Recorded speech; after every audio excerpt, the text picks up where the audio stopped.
का chemistry class topic रहेगा आपका मोल अंश। और मोल अंश को स्टार्ट करने हम जा रहे हैं। सबसे पहले आपको अगर ये वीडियो अच्छी लगी मोल अंश का तो इस चैनल को सब्सक्राइब करें और बेल आइकन घंटी को अवश्य दबाएं, क्योंकि जो भी यूट्यूब पर वीडियो अपलोड हो सबसे पहले आपके पास पहुंचे। देखिए मोल अंश। मोल अंश क्या होता है, ठीक है।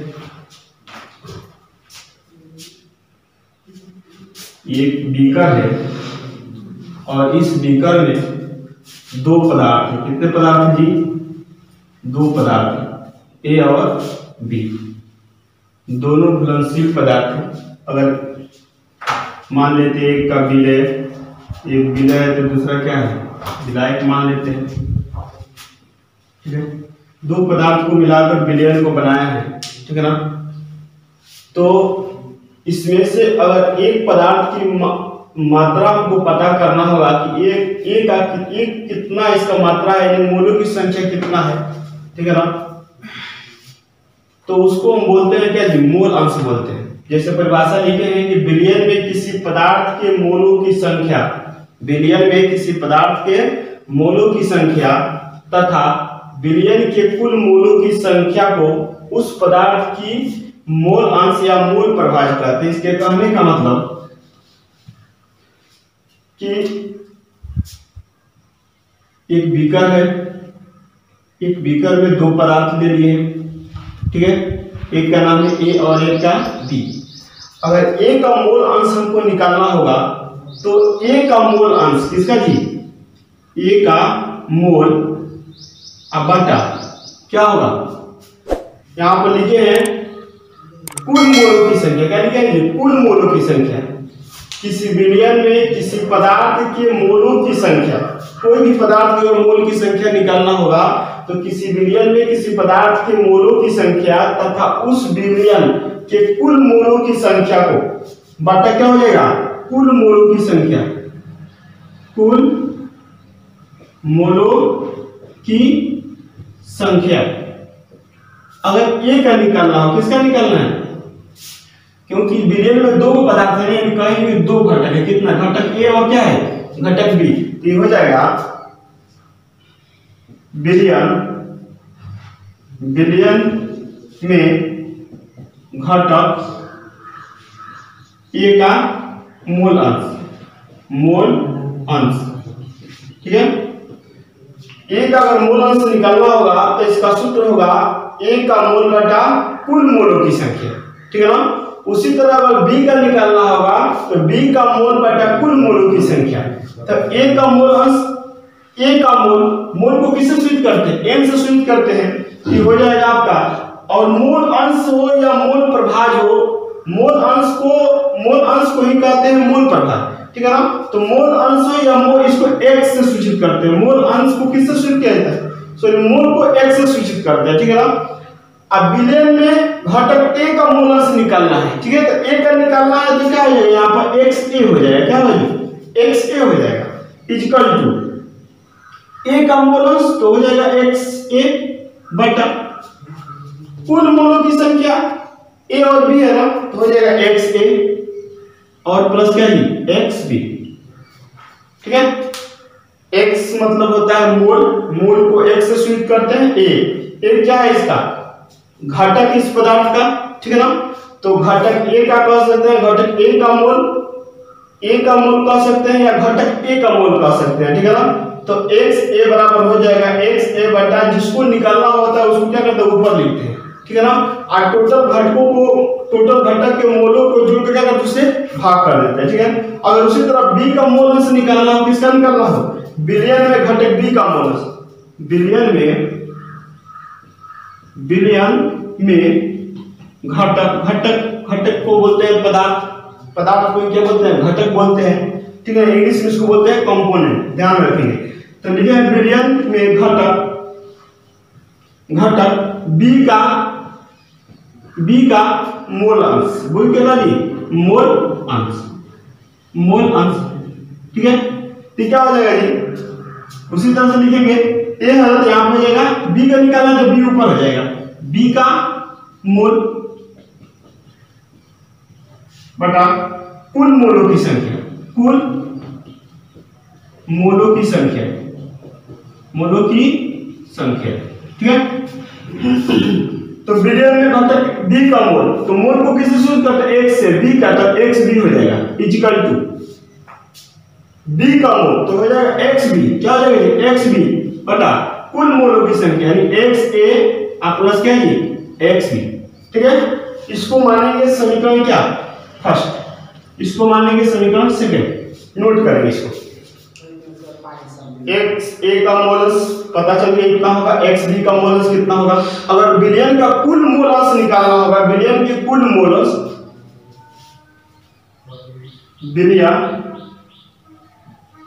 बिलियन के कुल मोल अंश,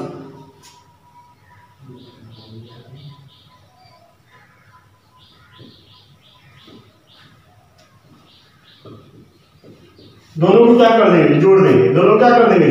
ए का मोलस प्लस बी का मोलस, ए का मोल अंश और प्लस क्या हो जाएगा? बी का मोल अंश, बी का मोल अंश, ठीक है। जोड़ देंगे दोनों को। तो मोल अंश को किससे सूचित करते हैं? मोल को एक्स से सूचित करते हैं। एक्स बराबर क्या हो जाएगा जी? ए का मोल अंश कितना है? X A plus X B plus X B, B क्या है? एक्स बी बटा X plus X A plus X B, दोनों को जोड़ देंगे। दोनों क्या करेंगे? ऐड करेंगे इसमें।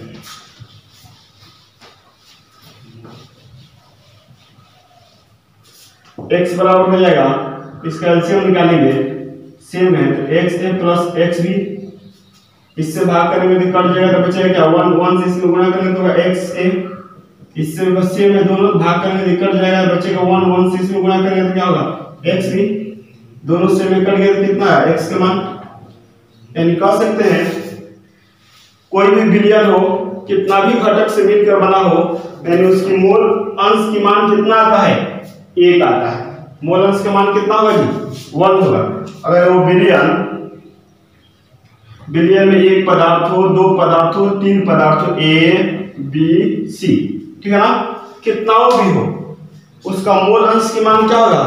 1 ही होगा, ठीक है। जैसे लिखे था ना यहाँ पर x के लिए या b के लिए, या अगर c का निकालना होगा तो यहाँ पर क्या कर देंगे? एक्स सी अब बटा क्या जी? x, तो यहाँ पर जुड़ता जाएगा। अगर 3 को के लिए निकालेंगे तो क्या होगा जी? यहाँ पर x है, xb और xc हो जाएगा, ठीक है ना। इसको भी जोड़ेंगे तो इसका मान कितना ही आएगा? 1 ही आएगा। यानी बिलियन का जो मोल अंश होता है, कितना भी घटक से मिलकर बना हो, उसका कितना होता है जी? 1 होता है। यहाँ पर लिखेंगे चूंकि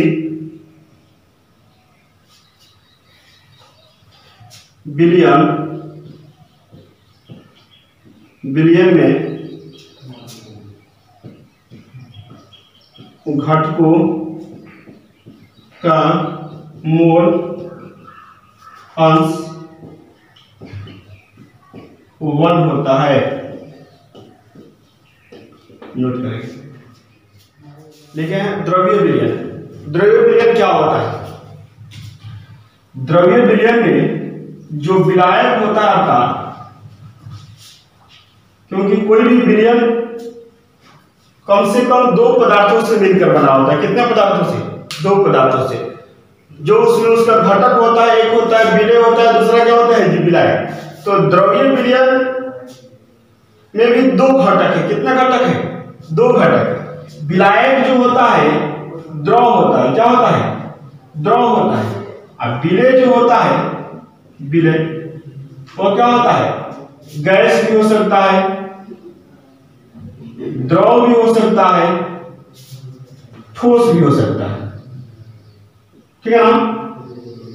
हम कह सकते हैं द्रव्य विलयन वह विलयन जिसमें विलायक द्रव हो। विलायक क्या हो जी? द्रव हो, और विलय गैस, ठोस, द्रव कुछ भी हो सकता है, ठीक है ना। वैसा विलयन जिसमें विलायक द्रव हो तथा विलय ठोस द्रव गैस कुछ भी हो तो उसको बोलते हैं द्रवीय विलयन, ठीक है ना। यह द्रवीय विलयन जो होता है 3 प्रकार का होता है। कितने प्रकार का होता है? 3 प्रकार का होता है। पहला जो द्रवीय विलयन होता है उसका मिश्रण होता है गैस गैस का, ठीक है ना। दूसरा होता है द्रव द्रव का, द्रव यानी द्रव को द्रव में मिलाते हैं तो अभी किस द्रवीय विलयन कहलाता है, बता रहे सबको एक लाइन से। तीसरा होता है, शुद्ध गलती हो गई यहां पर, गैस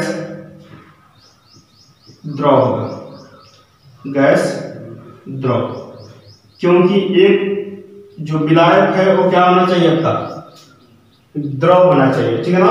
और विलय जो कुछ भी हो सकता है, यहां पर हो जाएगा ठोस और क्या नहीं, द्रव।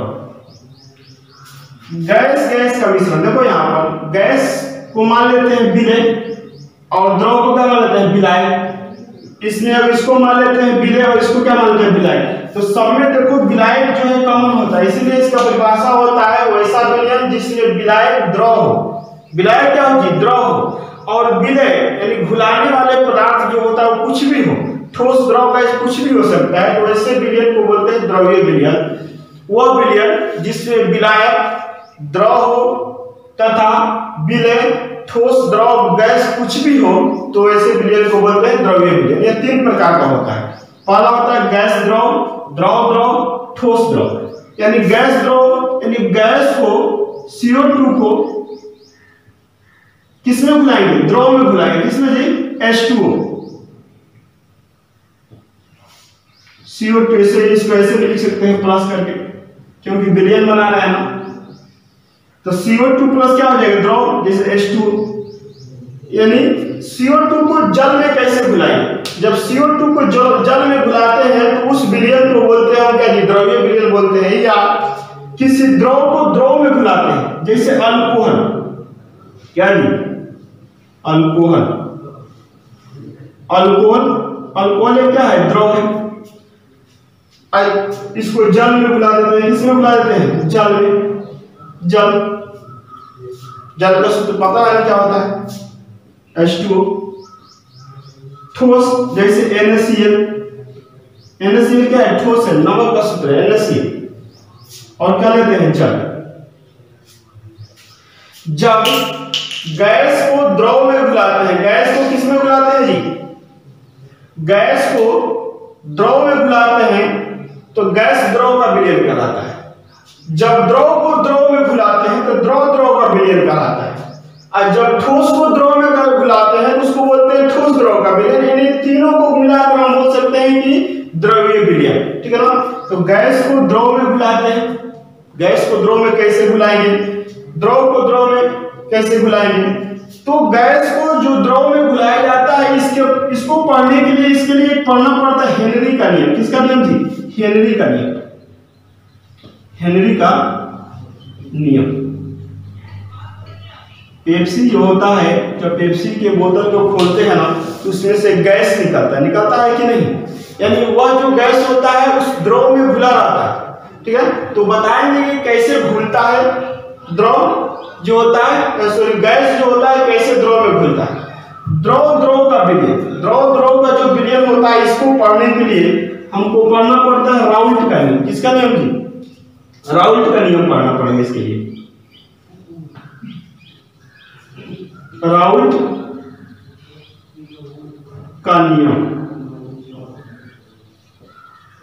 और राउल्ट के नियम में 2 चीज पढ़ना हमको, आदर्श विलयन, आदर्श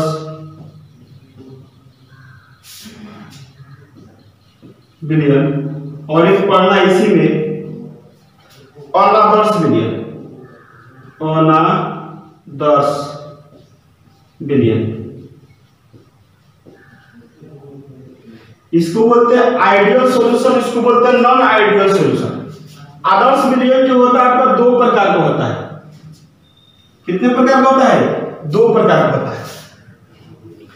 एक होता है राउल्ट के नियम, राउल्ट के नियम का धनात्मक विचलन। क्या होता है जी? धनात्मक विचलन।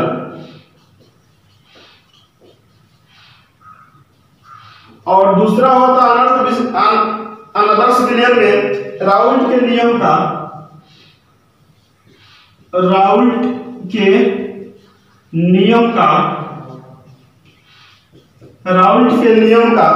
ऋणात्मक विचलन।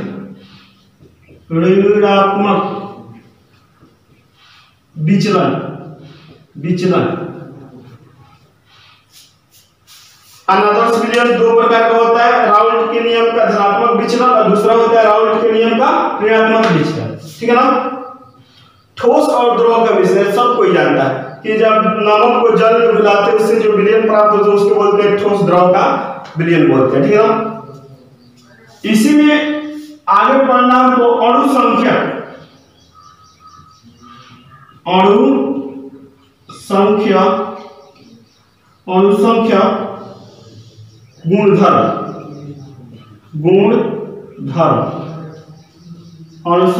गुणधर्म। ठीक है? ये 4 होता है। कितना होता है? अणुसंख्य गुणधर्म 4 होता है, बताएंगे सबको लाइन में। और लास्ट इसमें पढ़ना है 1/2 गुणांक। क्या पढ़ना है जी? इसी में लास्ट पढ़ना है 1/2 गुणांक।